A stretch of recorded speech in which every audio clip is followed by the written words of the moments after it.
Welcome to Slow Medicine Radio.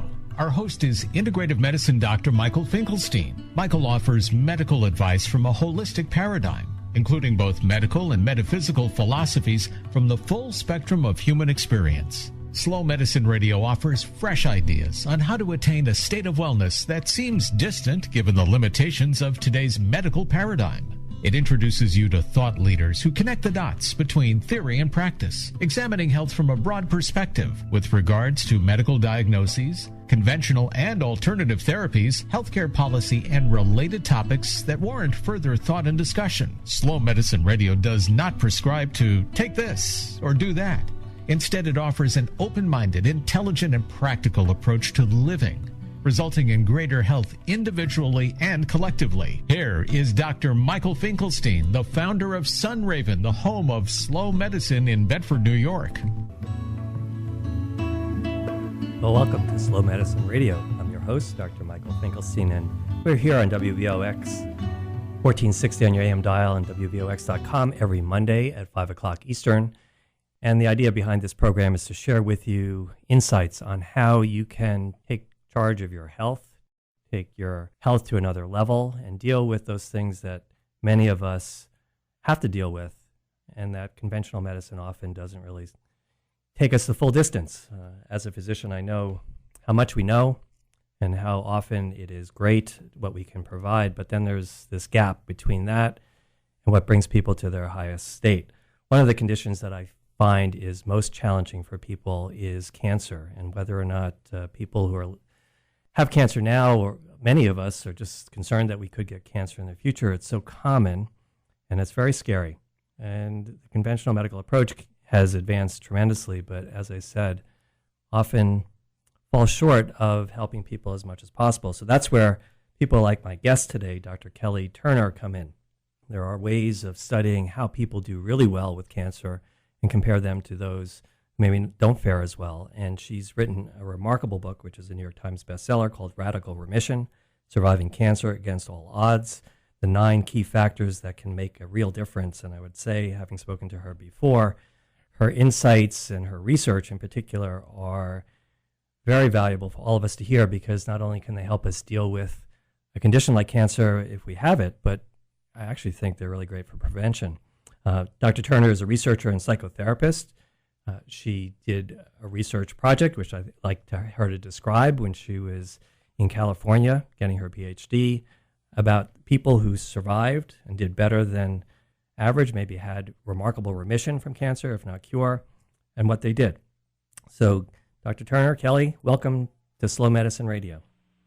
Thank you, Dr. Finkelstein. I'm so happy to be on your radio show. Congrats on having this radio show. I'm so glad you have it now and are spreading all this wonderful information to people. Well, I thank you for thanking me, but the fact is it's conversations like the one we had a couple of months ago which inspired me to bring this forward, because so many people ask the question, what can I do? And I've got this condition, or I fear having this condition, and I'm a little helpless. There's so much information out there. Before we get started on the answer, I'm just wondering if you could share with us how you got into this subject, because I think that in itself is an interesting story and part of the solution, which is for people to find their true purpose and passion in life, follow through with dreams, because I think that is particularly healthy in terms of where we go. And in fact, I think that's one of your keys. Yeah, one of the 9 key factors that I found to be common among radical remission survivors was indeed finding your strong reasons for living. And I guess for me, obviously, figuring out why and how radical remissions happen has been one of my strong reasons for living for over a decade now. It all started for me, well, I guess it all really started way back when I was a young girl, and one of my close friends died of cancer. He was diagnosed at age 14 with stomach cancer, and did everything Western medicine had for him, but it just didn't work, and he passed away when we were just 16. So that's sort of what led me to go into the cancer field, was this desire to try to do something to help with this terrible epidemic that, could strike anyone. It could have just as easily, that could have been me instead of him, right? But I was just a cancer counselor. I was a psychotherapist for cancer patients, and that was it. That was all that I was going to do, and I was very much enjoying it until, of course, there's always a but there's always a but in life. Until I came across a case of radical remission in a book I was reading. It was just a single case, but it mentioned a man who basically was sent home to die with stage 4 cancer. His doctors had done everything they could. And instead, he turned it around little by little and was alive and well 20 years later. And that just sort of set off a spark in me. And I did a little bit of research and found that there were thousands of these cases in the medical journals listed as what the doctors call spontaneous remissions. Mm-hmm. And no one was studying them. And I just found that baffling, that here are thousands of people who've turned around stage 4 cancer, and we're just ignoring them, basically. Yep. We're just saying we're going to call this spontaneous. We're not going to look any further.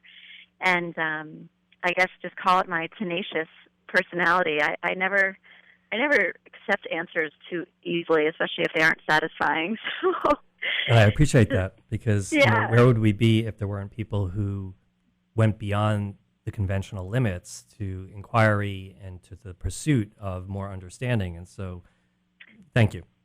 Yeah, well, you're welcome. And that's exactly where it was when I started this research. We were at the limits of conventional medicine's understanding of these people. So basically, these radical remission survivors do not fit into the conventional medicine paradigm, right? So these are people who are healing without chemo, without surgery, without radiation, and often after those things have failed to work. And so Western medicine cannot explain them. They really are an enigma to most Western medicine doctors. And I wasn't ready to just leave it at enigma. I wanted to go deeper, and I wanted to ask these people, well, why do you think you healed? I know your doctor can't explain it. He's already written that in his report, that you're a spontaneous remission in his eyes. But what do you think? Did you do anything? And I can't tell you, Dr. Finkelstein, how many of the people I've studied now, and I've analyzed over 1,500 of these cases, almost everybody that I interview in depth tells me that I'm the first person to ask them, the first doctor, and I'm a doctor of philosophy, I'm not a medical doctor, but I'm the first researcher or doctor to ask them what they did to get well. Curious. Crazy. Yes. Yeah. Well, maybe because individuals who live in our society, but even around the world, since they're not expected to survive by conventional analysis, they stay relatively quiet and silent when they do, because people would find it hard to understand what they've done. But again, we're all grateful that you've spent the time to do this inquiry, because you've come up with something among all these people that you've researched, which are common denominators, common variables that can be adopted by others now, knowing this, and maybe make a big difference in terms of how they do. Yeah, absolutely. And, my research was never meant to be prescriptive. These aren't the 9 things that you should absolutely go and copy and do. These are 9 factors that radical remission survivors have in common. So that's all that my research can say, is that these are 9 things that radical remission survivors have in common. But what's interesting is that other researchers have studied these 9 things separately, independently of me. And they have found in separate clinical trials that these 9 things all strengthen the immune system. Yep. And so that's where I can feel morally okay saying, yes, we could do these 9 things right now. We can all do them. And what we know for sure scientifically is that they will help our immune system.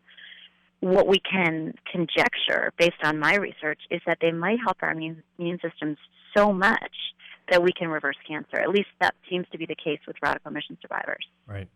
So maybe what would be good then, because I'm sure people are really curious, is to bring us down this list, I guess, and maybe we can then talk about 1 or 2 of them just to, that you find interesting. Sure, definitely. So I've, like I said, I've analyzed over 1,500 of these cases, and there's these 9 common factors that come up in every case. So there aren't just 9. People are doing lots of things to get well. I've now well over 75 different healing factors. That's what I call them. These are things people are doing to try to get well, but not everyone's doing all 75. However, radical remission survivors that I've studied in depth are doing these 9. So all of them are doing these 9 things, and they are, without further ado, radically changing your diet, taking herbs and supplements, increasing positive emotions, releasing suppressed emotions, following your intuition, deepening your spiritual connection, taking control of your health, finding strong reasons for living, and increasing your social support. And those are, in no special order, all radical remission survivors use all 9 of those things. So we don't know which one is, if there is one that's more important than the others. And I'd be happy to dive into any of them you want to discuss further. Well, perhaps we'll do that, because I think that that's really what's going to be interesting. But I just wanted to add, in my work too, I found that very often people do several of these things already, especially people who are very conscientious about their diet, they're disciplined, or people who actively pursue relaxation strategies, stress management, et cetera. But they tend to do several, not all of these, and they do them in silos. Sort of, on Monday I'll do this, on Wednesday I'll do this, on Saturday, Sunday I go to church, and they're not connecting dots sometimes. And I find that in my work that when people integrate these things into a strategy where their whole life living philosophy and approach includes these things as just part and parcel of their life, they're not necessarily specific chores. It's not a to-do list. This is just how they live. Strengthens it. And so I think there's synergy among these things. Absolutely. I would agree, and I mean, obviously as a researcher, I have to sort of play it safe and say, maybe one of these is the magic bullet, and maybe the others are just what we would call noise in the research world.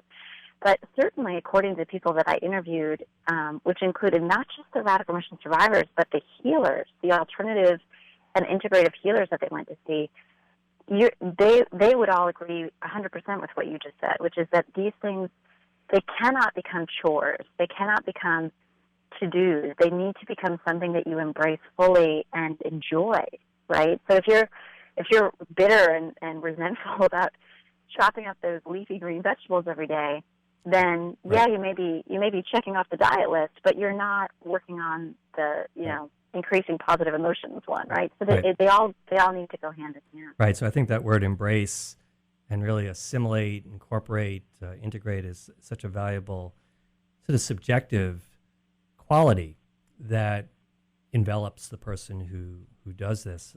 I would say that it's sort of like gardening. I do a lot of gardening as a metaphor, and you could get great seeds. Let's say chemotherapy is the seed that cancer people, are familiar with, or radiation or surgery. They're taking that seed and they're sticking it into soil. But if the soil is looked at and say, we just really only care if it's watered well enough, then you forget about the nutrient qualities, or you forget whether or not the whole garden is in the sun or not. And so you can't get away with even 8 out of 9 variables when it comes to soil health. So you can think of our existence as a organism which has a mind, body, spirit, not just the physical properties, as requiring all of these things to be well enough. They don't have to be perfect, but they have to be integrated. There has to be a soil that's going to receive seeds for something to grow. I love that metaphor. Absolutely. I couldn't agree more. Yeah. So anyway, I'm going to take a break, Kelly, and give people time to start to assimilate and digest the power and the impact of what you're going to say when we come back. But I have to say that it's, of all the people I've spoken to and books that I've read over the last several years doing shows like this and other things, I want to compliment you. I think what you've put together here, largely because it's an investigation of what already exists, and you've done something novel, as you said. Nobody did this before, it seems, and which is odd, but it is what it is. You've done it, and this is going to be great to follow up when we get back from our break. So just hold on there. Great. You're listening to Slow Medicine Radio. You can find out more about the show and the work of Dr. Michael Finkelstein by visiting his website, slowmedicinedoctor.com. Slow Medicine Radio is sponsored by the Slow Medicine Foundation, dedicated to providing community-centered experiential and reflective learning for individuals, families, and groups, offering educational programs, events, and resources, as well as insightful health evaluations with customized medical guidance. Dr. Finkelstein works with his wife, Robin Queen Finkelstein, at their farm, Sunraven, in Bedford, New York. and they invite you to visit and take advantage of this unique resource, including men's and women's groups and couples programs.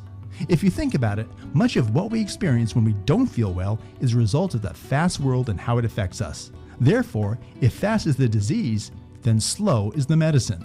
Visit Sunraven, the home of slow medicine in Bedford, New York. Go to slowmedicinedoctor.com or call 914-218-3113. And thank you for tuning in Mondays at 5 p.m. right here on 1460 WVOX.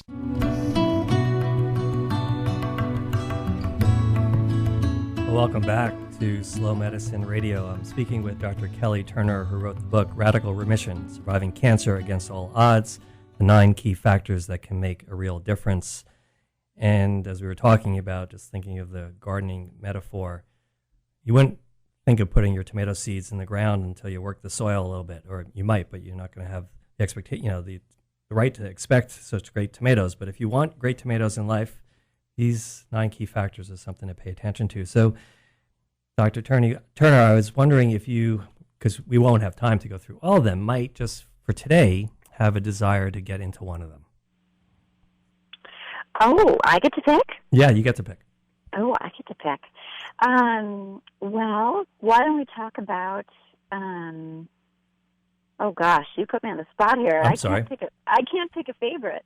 I'll narrow it down. We can either talk about something more physical, like diet, or we can talk about something more psychobiological, like increasing positive emotions.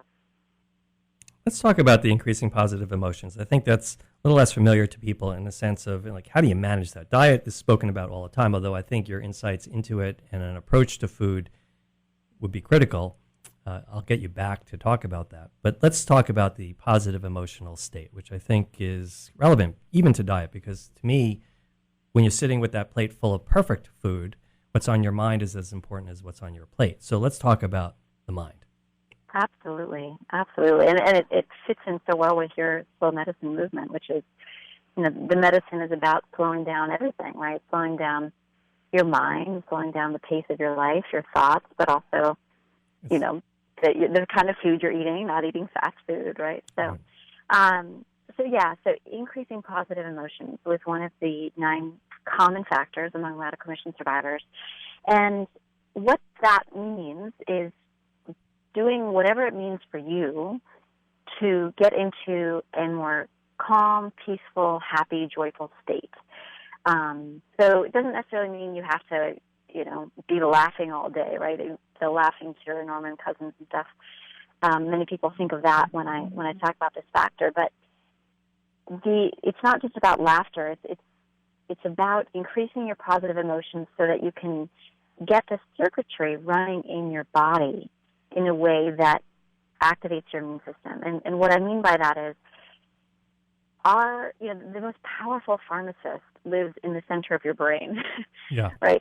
There is a pharmacy right there in your pituitary gland, and it can release amazing chemicals depending on your perception of how you're feeling at that moment. And so if you're perceiving that everything's fine and my to-do list isn't too long and I don't have too much stress and life is good and I feel grateful, that master gland in your brain is going to be spewing out things like serotonin, relaxin, or, the most powerful immune booster that we currently know of, oxytocin. Mm-hmm. And so, often when people say, increase your positive emotions, how's that going to cure your cancer? Well, it's going to help your immune system fight cancer because your immune system directly reacts to your perception of the moment. And again, it all comes back to these biochemicals of these hormones, really, oxytocin, serotonin, relaxin, endorphin, the list goes on and on. So that's the sort of scientific explanation for how this could possibly affect your physical body. And then it comes to, the how, right? So one of the people that I interviewed is a woman who overcame stage 4 breast cancer, and she was on her, 8th type of chemo. She'd been on chemo for 3 years. She was about to have her 4th surgery. Nothing was working. And for her, she really latched on to this idea of laughter and making things happy every day. Mm-hmm. Not forced, not like I have to be happy all day. You know, she certainly had her moments of fear and all of that, but she treated her happiness as a daily part of her health regimen, right? So just as important as taking her vitamin C or, you know, doing her exercise, she actually made an appointment to laugh with her daughter every day. Mm-hmm. And it was part of her to-do list. And she noticed that at first when she started doing this, it felt forced and it wasn't really working and she didn't really laugh but it got easier every day. And then the laughter came more easily and the happiness came more quickly. Almost like she was exercising muscles that were a little out of shape to begin with, but then Yeah.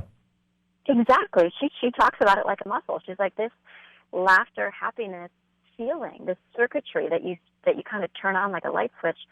If that light switch has never been turned on or rarely turned on, those first couple of times when you try to exercise this quote-unquote muscle of positive emotions, it's going to feel rusty. It's going to feel weak. You know, like it's not authentic. But with daily attention to this quote-unquote muscle, she really felt a difference. And it carried her through 4 years of grueling, and I say really grueling, Western treatment. And then it allowed her to be open-minded to things like herbal medicine and changing her diet. And anyway, long story short, she stayed open-minded, did all of the 9 factors, and the tipping point for her was when she finally found the right combination of Tibetan herbs. Mm-hmm. But as the Tibetan herbalist said to her, you are very well. You are very happy. Your immune system just needs a little tweaking. And he said, but you've already done the hard work, which is the mental part. He goes, my herbs, that's easy. You've done the hard work. And she was able to reverse her stage 4 cancer, and she's alive and well more than 10 years later. So this idea that it's a muscle, a daily muscle that needs flexing, otherwise it's not gonna come easily, right? It's like going to the gym. You can't just get up and run 5 miles. You have to make sure you're exercising every day.